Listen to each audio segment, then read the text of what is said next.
Okay, hello everyone. I hope you had a fantastic day. My name is İlayda Bahadıroğlu. I'm a MENA and Central Asia Regional Manager of Draper Startup House.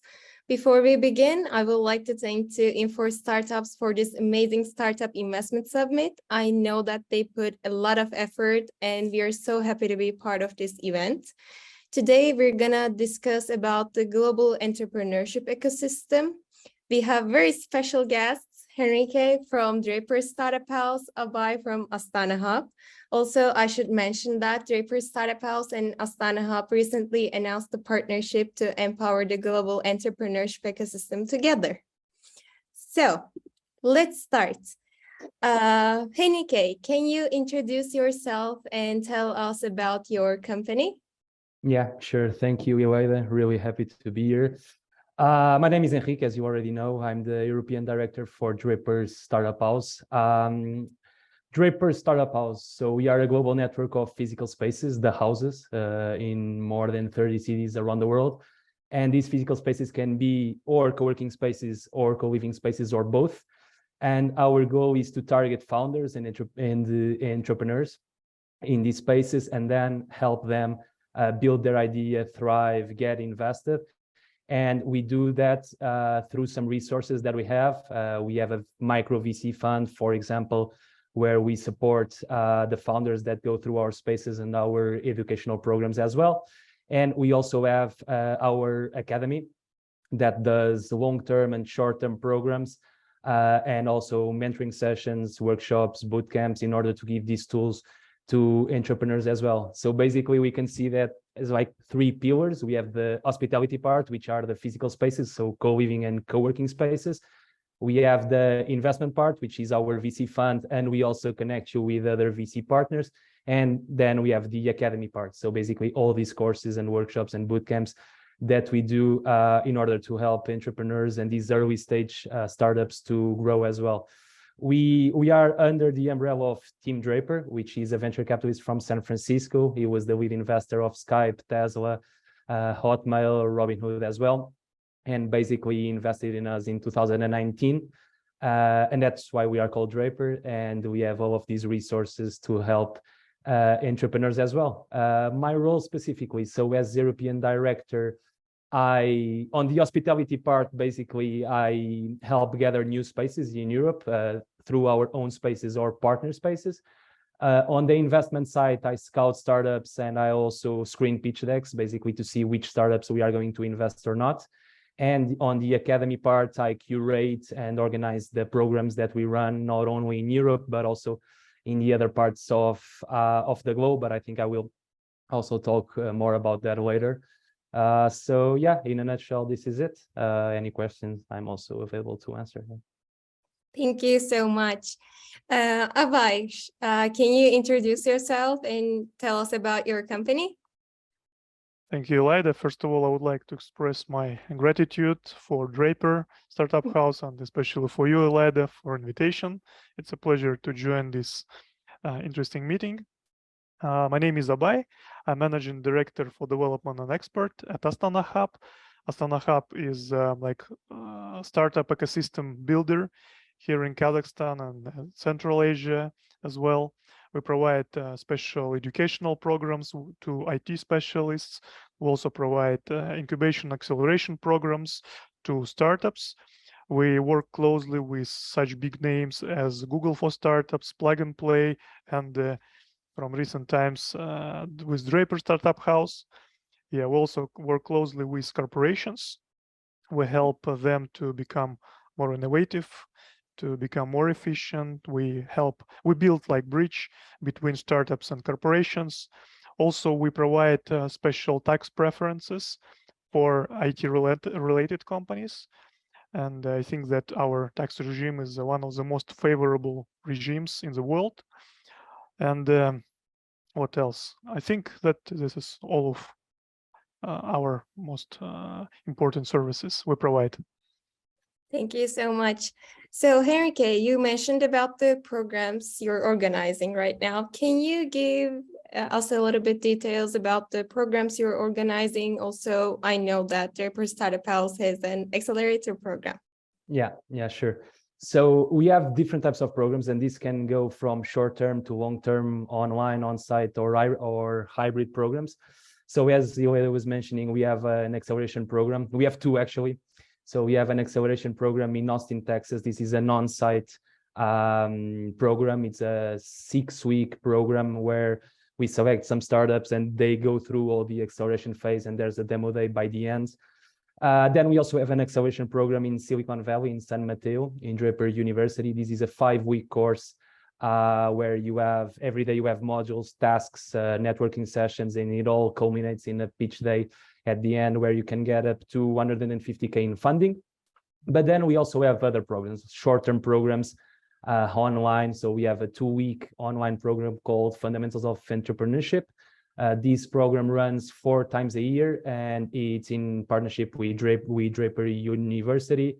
And you have these teachers all around the world, alumni, founders, and basically each day you have a model like road to MVP, how to build your business model, fundraising, growth marketing. And by the end, you also have the demo day. We also have these hybrid programs that we are doing right now, a 3-week program, also about entrepreneurship that we are running in South America in three countries, and we are going to do our first cohort in Portugal in March. 3-week hybrid program, so 3 days offline and 2 days online. And then we have a physical demo day with the partner VCs from the region in order to get investment for the startups as well. Other than that, we also do in our locations, as I said, we have plus 30 locations around the world. We do workshops, boot camps, things that can go from 1 afternoon, 1 day, a weekend, in different sectors and areas. For example, we are doing now a 9-week coding program in Bali with a partner. So a lot of the times the programs are not just Draper Startup House programs, but we also partner up with other entities to do these co-partnered programs in some cities. So we go from a workshop to a 5-week or 6 weeks acceleration program. So we try to cover all topics and all lengths of programs, because you know that entrepreneurs also are in different stages and they need different things in their journey. Yeah, but in a nutshell, we have these programs. But if you want to learn more as well, like in our website, we have all of the programs there. But I think I covered every single one of them. Yeah.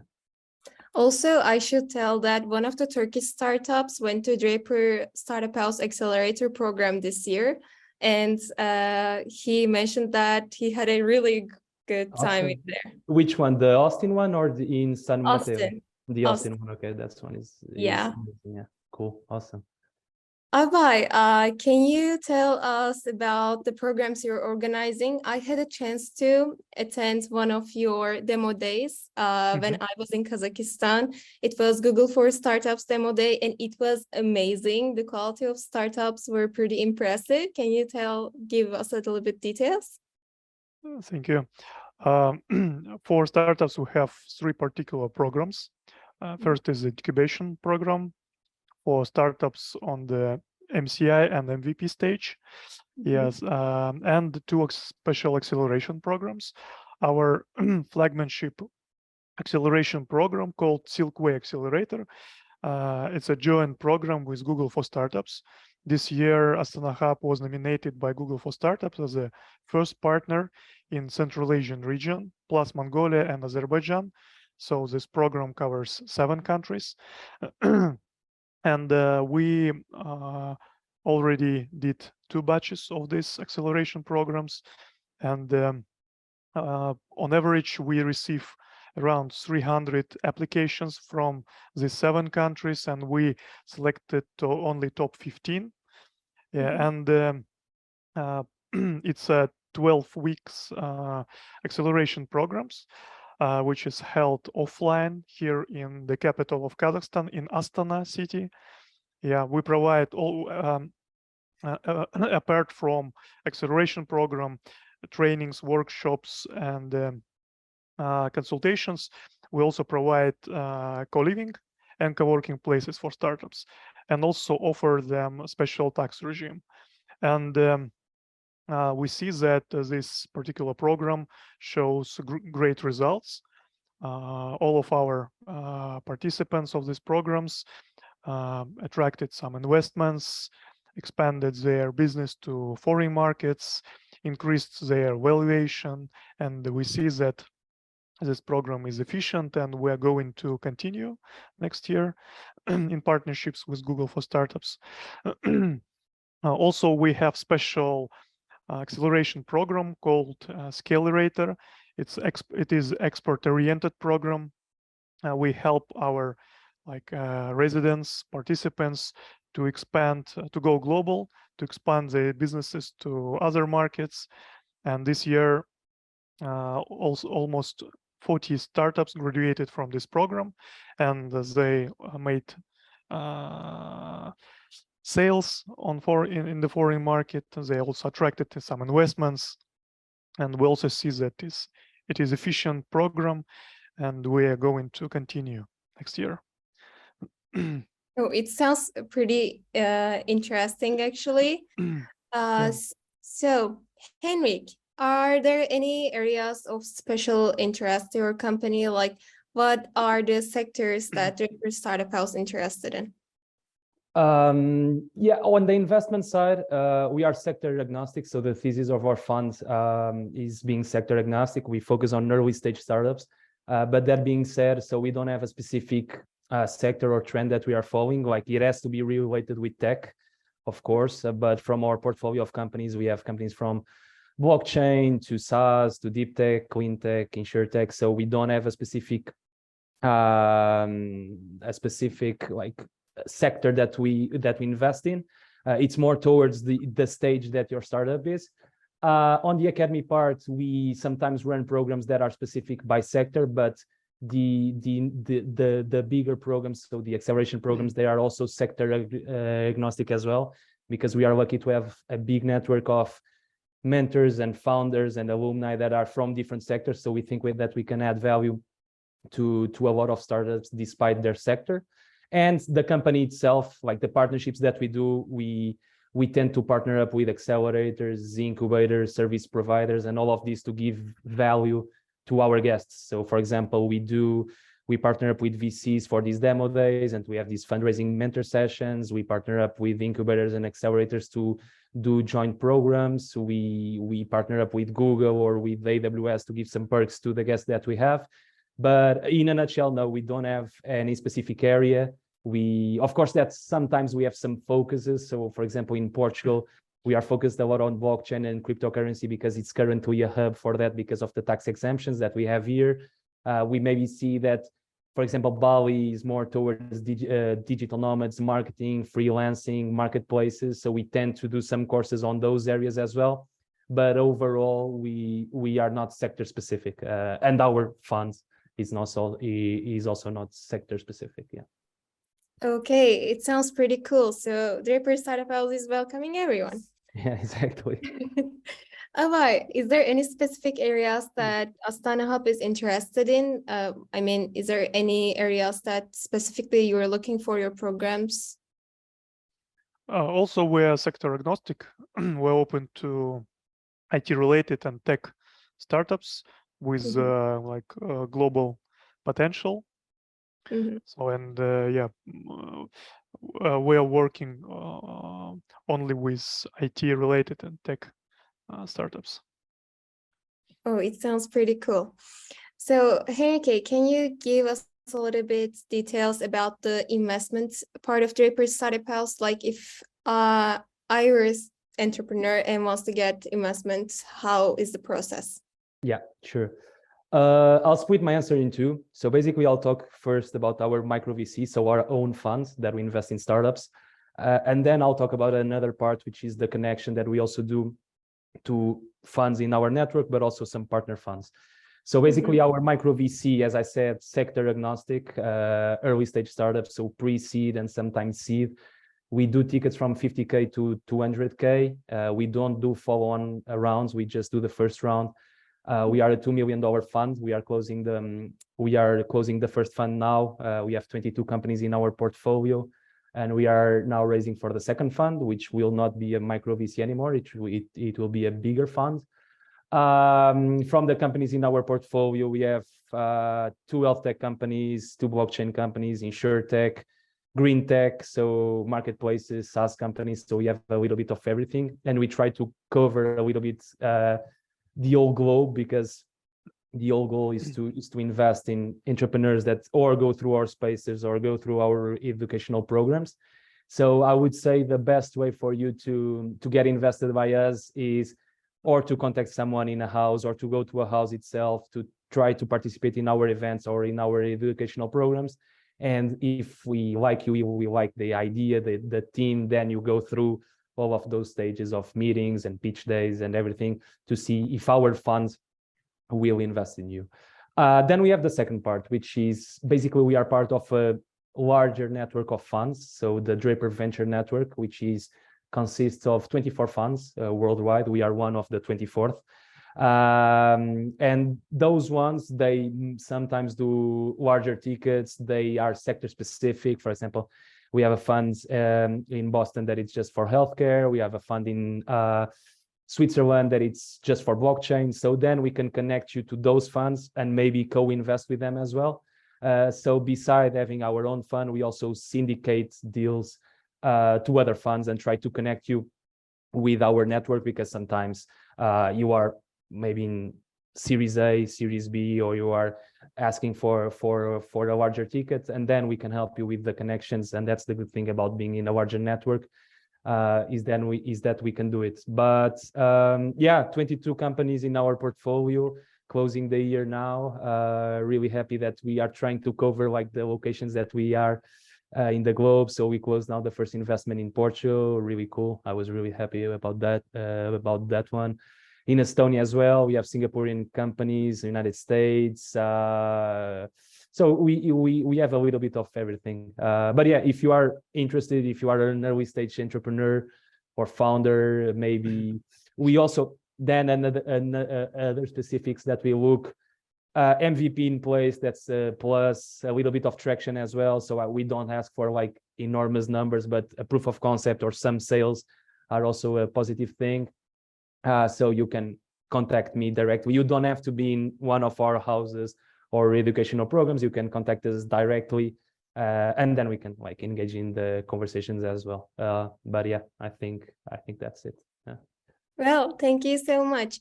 Abay, same question is going for you. If I were an entrepreneur and wants to be part of the Astana hub, what is the process? It depends on the request. If some startups would like to accelerate its growth, these particular startups can like submit application to our acceleration program. We also require some kind of MVP, some positive traction in terms of sales. Yeah, and we are going to select all of our applications and select only top of them. On average, it's 15 startups. Yeah, and we don't see special vertical. We open for almost all startups from different verticals, and we don't have any priority. But you should be scalable. You should be IT and tech related. Okay, so Abay, can you talk a little bit about the entrepreneurship ecosystem in Central Asia? Mm-hmm. As you may know, Central Asian region consists of 5 countries: Kazakhstan, Uzbekistan, Kyrgyzstan, Turkmenistan, Azerbaijan.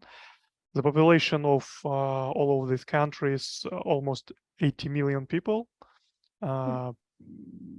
almost similar as in Turkey, for example.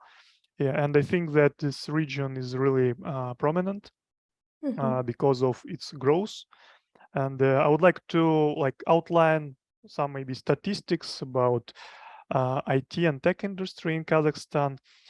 For example, here in Kazakhstan, internet penetration rate is almost 90%, and almost more than 90% of government services can be provided online with help of mobile or website. Cashless payments amounted for 80%, and most of them are held with help of mobile or with smartphones, internet, and mobile banking. Also, we have some kind of like innovation-friendly regulation here in Kazakhstan. There is a special regulation at Astana International Financial Center. It is based on British law. I think it is interesting for foreign residents because there are like independent judges, British law in place. It's more secure for non-residents, for foreign residents. Also, Astana provides, as I mentioned before, special tax preferences. And for example, there are almost 1,000 participants in our tax regime, and for 4 years, they collectively generated revenue in the amount of $800 million, and due to tax preferences, they saved almost $86 million. So this amount of money can be reinvested in their development, for example, and I think it's a good initiative. It's a good support from the government to startups and IT companies here in Kazakhstan. Also, we provide special visa regime. We call startup visa for our residents. It is unlimited number of visas, up to 5 years, so you can launch legal entity based on British law. You can enjoy a special tax regime. Also, you can invite unlimited number of employees to Kazakhstan. And by the way, I think that payrolls here in Kazakhstan of software engineers is cheaper than in, for example, in the United States, in European countries. Yeah, and also we provide educational and business programs for them, and I also help with to help them to contact with corporations if it is required, with venture funds, with business angels. So I think that our region, our market is a really interesting perspective and prominent. Yes, totally. And as I see, many Turkish entrepreneurs wants to expand their business into Central Asia region. Do you have any recommendation for them? Yes, as I mentioned before, that we have a good infrastructure for business, for entrepreneurship, for startups. As you know, Kazakhstan and Turkey, both countries are members of special organization called Organization of Turkic States, and we see that we have support at the top level. Our presidents meet each other on the regular basis. They also suggested some initiatives how we can collaborate closely. For example, our president of Kazakhstan, suggested to establish a special venture fund of OTS countries. We also and a special venture fund and special investment fund with a capitalization of $500 million, and this money should be spent to development of IT innovation ecosystem of our Turkic states. And I see that based on that we have common roots, we have similar mentality, and we have top level support. I think that Turkish startups and IT companies could definitely enter our markets, local markets, Central Asian, Kazakhstan markets, and make their business there. Oh, yeah, I mean, it sounds pretty helpful for Turkish startups, especially who wants to expand their business in Central Asia. So, Henrique, can you tell us a little bit about the entrepreneurship ecosystem in European region? Sure, I can. This is actually a tricky question because it's not like a whole ecosystem, it's like a network of ecosystems inside Europe, and it's a little bit fragmented. Of course, that being a union gives us some positive things, like the B2B network it's a strength that we have in Europe towards exchanges, but we are not like the United States, like a unified country. But yeah, like we have the already established countries that are already in the top of the game of entrepreneurship, and from those I can mention the UK with London, Germany with Berlin, Netherlands with Amsterdam, France with Paris, and those ones lead in terms of volume of unicorns, of funding, of also development. But then we also have smaller countries that are paving the way through towards entrepreneurship, like Estonia, that is building built a really good e-residency and visa program. We have Romania that is betting on entrepreneurship and knowledge as well. Also, I can talk about Portugal, that we have the startup visa, and we also are doing some activities in order to boost the ecosystem. So you also have these smaller countries that are trying to do something towards that. And actually, Estonia per capita is the country that has more funding. Of course, in volume, no, but per capita is. But if I had to highlight like strengths and weaknesses on the European ecosystem, I would say on the strength side, the B2B network for sure, the talent pool. So we have a lot of educated people, like with bachelors and masters and PhDs. So the workforce is strong. The English fluency is also a good thing if you want to expand to the United States, or even for exchanges between countries in Europe. All of these programs, visas and e-residencies that are being built, and also like in the last 10 years, the VC funding and also the startups that arise because of that VC funding is for sure a positive. But we also have a lot of limitations. The regulations and the entry barriers are one of them. So it's very bureaucratical still.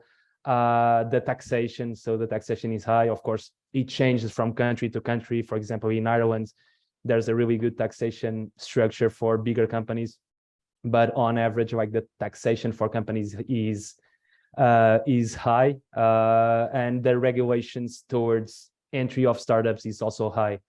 Then I would say the culture mindset, of course, that is changing, but in relation to the United States, we are very risk averse, and that is changing, but we don't have the same culture as they have. But I think we are like in a positive route towards the future. Also, the European ecosystem, it's interesting in the fact that each country has their own strength or hub. So, for example, the UK is really strong in fintech, so it's the house of fintech. For example, the Netherlands is really good in green tech, France in education and SaaS. So then you have these smaller hubs, which is cool, which make the ecosystem more diverse as well. Portugal with the cryptocurrency and blockchain thing also. And yeah, so I wouldn't say it's like an whole continent. It should be more unified, but the cultural differences also allows you to develop different strengths in each country. So now we just need to fine tune and to fix some regulations between countries, and some also taxation things to be even better. In terms of funding, the most amount of funding is late stage. The early stage now, last quarter, really decreased. It was the biggest dip since 2020. But that's also because of the external factors that we are living now. But yeah, I think that's it. Yeah. So some positives, but also some negatives as well. Thank you so much. I know that most of the startups are expanding the Europe on their roadmap. So do you have any recommendation for them? I think it depends on your sector for sure. It depends on your business, because that will affect which country you are going to go. As I was saying, there are countries that are stronger for some things. So the first thing, of course, but this is normal. It's like your business in terms of target, like the target audience. Mm-hmm. If you are, for example, selling pacifiers to babies, you want to go to a country where like there's a lot of babies, or like the birth rate is high. So you should, of course, see those things. But after that first selection, I would say go to a country where you have startup visas in place, where you don't have a lot of regulations in terms of setting up your company, where there's not a lot of bureaucracy. Hire someone from that country as well, because there are cultural differences. And if we are speaking about Eastern countries, we know that there are certain cultural differences towards European countries. So hire someone locally. They will help you with connections, with partnerships, talking with the government as well. So that's important. Depending on your sector, go to a country where like it's strong. There's a strong hub in your sector. So if you're speaking about fintech, maybe the UK is the place to go. Maybe it's already too saturated, but also you have some talent there to hire people, and you can make some connections there as well. Start building your partnerships before you go. So your community as well, like when you arrive, you already have those roots there in place. And then, as I was saying, it depends on your business. If you have a product and you ship your product, you should go to a place where you are in the center of Europe, so you have pathways to the other countries, maybe a place where the taxation for shipping is not that high, or go to a coastal country where you have a harbor, so you can also go to the United States. So then it all depends on those minor details. But yeah, I would say go to a country that welcomes foreigners. Europe now is very open, but you still have countries that like welcomes foreigners better. Look for countries that have startup visas. Maybe you have tax exemption for the first years if you are investing in a country. In Portugal, it's 75K, for example, for the startup visa. And go to a country where like there's talent. So when you have young talent that you can also employ. And yeah, I think that would be my recommendations, but it's a complex dilemma as well, because Europe is huge. So it's not huge, but it has a lot of countries. So it all depends on your short-term goals, on your long-term goals as well. Yeah. Well, thank you so much. So now I wonder your opinion about Turkish entrepreneurship ecosystem. Abay, can you tell us a little bit about what do you think about the Turkish entrepreneurship ecosystem, Turkish startups? I know that many of Kazakhstani startups are willing to enter Turkish market. We know that Turkish IT in the sector industry is really huge. There are a lot of unicorns, such as Hepsiburada, for example. It's a huge marketplace, and I think they did really well. And I think that there are a lot of things to do in terms of digitalization, and most startups can implement their solutions embed to like daily routine of citizens, of smart cities, of government processes, and be helpful to make more convenient life of Turkish people. No, thank you so much. Henrique, I want to hear your opinions too. What do you think about the Turkish entrepreneurship ecosystem? So to be honest, I don't know a lot, because I work more like Western and Southern Europe, so I'm more focused on this part of the continent as well. But I think I know some things. Maybe I'm completely wrong, but from what I've been read and learned from the last years, I think that Turkey got its first unicorn in 2020, and it was a gaming thing. So I think there's a huge cluster for gaming in Turkey, for the gaming industry. I think that the second unicorn was a gaming company as well. So I see that tech related and gaming related is like a really strong cluster. So I think the second best one in Europe, I don't know. And from what I understood also, like after the first unicorn in 2020, I think you have 4 more or 5 more. So you are like close to Portugal, like Portugal has 6 or 7, and I think you have 5 or something like that. So it's amazing to see that since 2020, you have like almost the same amount of unicorns as us, because we have the first one in 2015. So I think that like you have initiatives in place, you have technological savvy youngsters there as well. You have a really good geographical position because you are between the West and the East. So I think that you can use, and you are using that global geography to also do some initiatives. I actually know someone from Startup Istanbul. I know that you do a lot of events. You have some summits as well. So I think that my idea is that you are in the right path and you are betting on entrepreneurship. Maybe I'm completely wrong. I don't know about the government initiatives and how's your real relationship also with the government in that sense. You also have Get Here, which is a huge company. I know that. I order that sometimes as well. But yeah, the main takeaways and what I think about the Turkish ecosystem is this: is like technological gaming, educated people, technological people. Like it's growing in the past 2 years as well. And yeah, and you are betting on entrepreneurship. So that's the overall idea that I get from your ecosystem. Yeah. Well, By the way, I have interesting statistics from our partners from Turkey. There are 4 unicorns and 1 decacorn in Turkey. There are 32 venture funds. In 2021, almost $500 million was invested in venture ecosystem, Turkey venture ecosystem, and there are 72 Turkish IT hubs, yeah, with access to corporations. And one of the biggest one, Bilkent Cyber Park, generated exports in the amount of $9 billion. I think it's huge numbers, and yeah, this number shows that Turkey has a great potential. For sure. I didn't know about those numbers. Thank you. Yeah. But yeah, but actually aligns what we both were saying as well. So yeah, actually, I'm really excited about what Turkey is doing and will do. And also because I think you are like in the perfect position geographically also to do stuff. And we have really intelligent people in the country as well. So yeah. Yeah, we are trying to work together to empower the ecosystem together, because individually the companies are doing totally amazing, but together we're going to empower the global entrepreneurship.